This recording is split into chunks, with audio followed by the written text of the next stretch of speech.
Hey everyone, welcome back to the channel.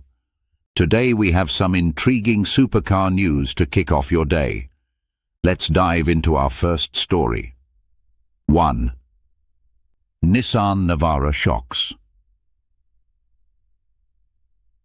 In a surprising move, Nissan has announced that every new Navara sold in Australia will have its factory-installed suspension shocks removed and scrapped before delivery.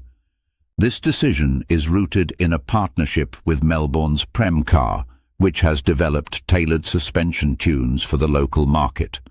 While this aims to enhance the driving experience, it raises concerns about waste and increased manufacturing costs. Just think about all that wasted metal. 2. Dealerships recycling. The discarded parts don't go to waste entirely. Dealerships recycle the metal and oil from these removed shocks, an effort to minimize the environmental impact of this unusual practice.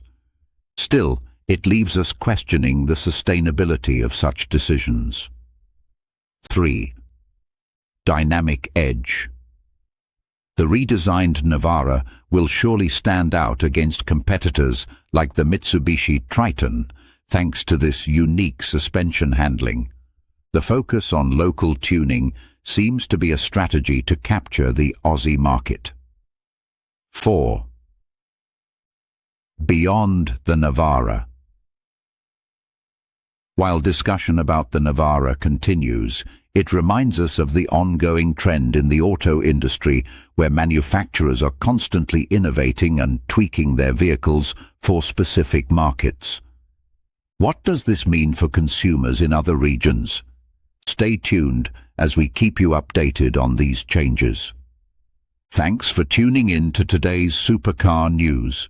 Make sure to subscribe for more updates and let us know your thoughts on Nissan's decision with the Navara in the comments below. Until next time, keep your engines revving.